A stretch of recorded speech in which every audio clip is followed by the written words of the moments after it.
with all of you today. My wife was born on an Air Force base, you'll be glad to know, as her father served in uniform. We're so proud of you all. Grateful to be here on this special day in this special place. And really, as I said before, I'm just here on President Trump's behalf. While he's on the other side of the world, simply to say thank you. Now, the good book tells us if you owe debts, pay debts. Give honor, then honor. If respect, then respect. And today is merely one more installment on behalf of the American people on a debt of honor and a debt of gratitude we'll never be able to fully repay. All of you who serve. You know, I can't think of a better place to celebrate Armed Forces Day than here at Wright Pat. Just 2 days from now, I'm told, Wright Field will celebrate its 100th birthday. And since 1948, Wright-Patterson Air Force Base has been crucial to United States security and our national defense. In fact, today, the research and development and testing that happens here ensures the unquestioned dominance of the United States Air Force in the skies across the world. Right, Pat, thank you.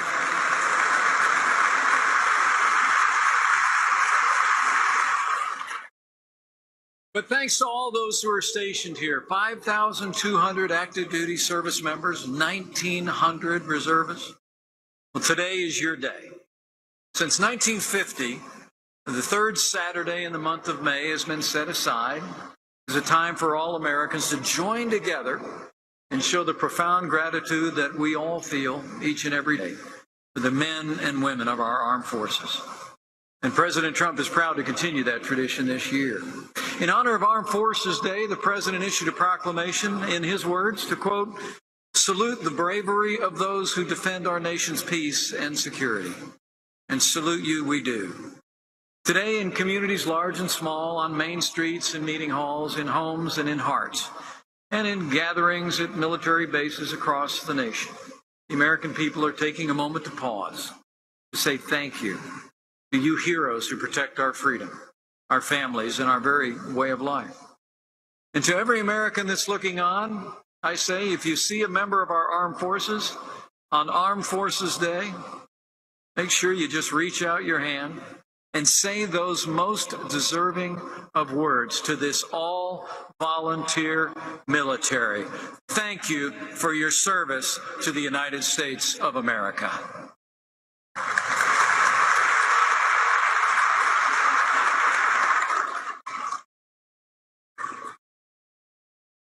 You're part of a cord of service that stretches back into the midst of American history. In every generation, the sons and daughters of liberty from every corner of our country have answered the call of duty and answered it with courage and self-sacrifice and commitment.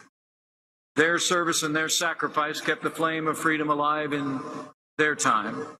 And now you've stepped up and stepped forward to defend our freedom in your time. You are among the rest of us, but make no mistake about it, you are the best of us. And so are all of your brothers and sisters stationed around the wider world. Today, nearly 1.3 million Americans are serving in active duty in the United States Army, Air Force, Navy, Marines, and Coast Guard. Another 800,000 Americans stand ready in our reserves. But wherever they are, at home or abroad, the men and women of the armed forces of the United States stand tall and stand together. And you form the unbreakable backbone of American freedom.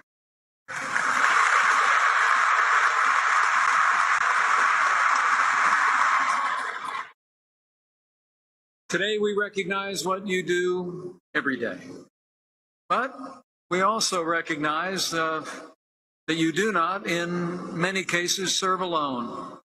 And so allow me to take a moment to say thank you to the family members who serve beside you, stand behind you. Let's give thanks to the families of our armed forces, especially those that are with us today.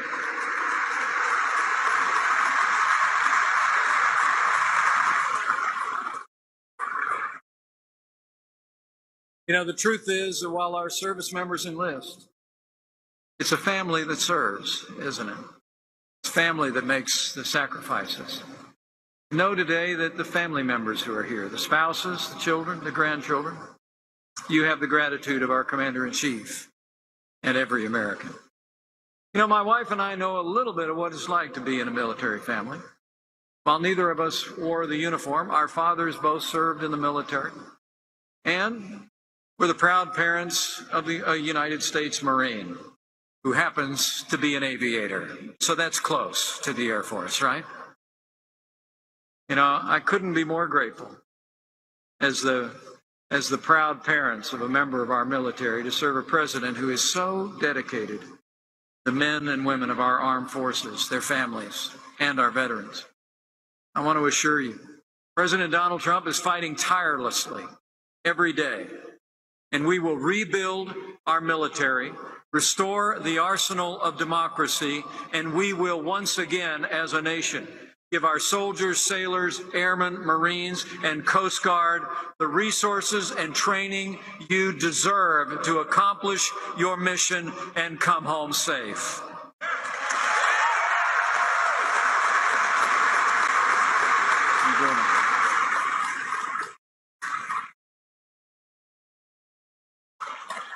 And with the strong support of President Trump and our armed forces, we'll give you the resources to accomplish that paramount mission, combating and defeating the terrorist threat to our nation in ISIS.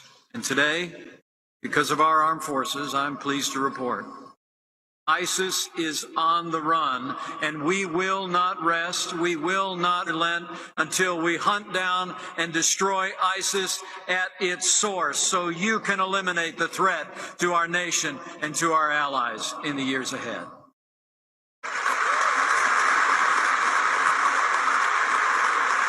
You know, you'll be glad to know, as members of our armed forces, earlier this month, President Trump signed a $21 billion increase in funding for our armed forces. It was the biggest investment in military readiness in nearly 10 years. And President Trump is working. Leaders in Congress like those that are gathered here today, and in the coming budget that will be unveiled this next week, we're going to propose the largest increase in defense spending since the days of Ronald Reagan.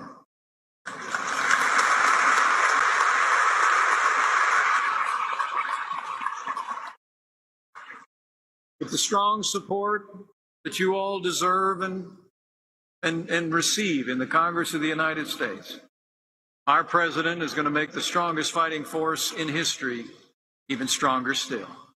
And with renewed American strength, President Trump is standing with our allies and standing up to our enemies. At this very moment, President Trump is overseas, renewing America's role as leader of the free world. As we speak today, the president is in Saudi Arabia, strengthening our alliances across the Arab world. Just a few days, he'll be in Israel. He'll close out his trip in Europe, where our president will reaffirm America's commitment to our treaty allies in NATO. You know, President Trump has no higher priority than the safety and security of the American people. And I know in my heart, serving with him as I do every day, President Donald Trump will be the best friend the armed forces of America will have ever had in the White House.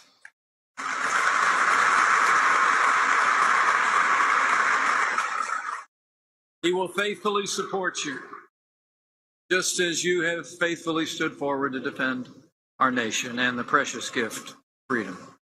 But today, all of America celebrates the men and women of our armed forces. You are patriots, all. You're heroes, not just to your families and your communities, but to every American. Frankly, you're the pride of the American people, the best among us, and we're grateful, one and all. To wear the uniform of the United States of America, plain and simple, is to earn the eternal appreciation and the prayers of the American people. And be confident of this. On this Armed Forces Day, your Commander-in-Chief and every American who lives under the protection that you provide, will stand up this day and simply offer a word of thanks. And we salute you for your service. We pray today God's protection on you as you serve and defend this nation. May God bless you. As you serve this, the greatest nation on earth, may God bless your families, and may God bless the United States of America. Thank you all, and happy Armed Forces Day.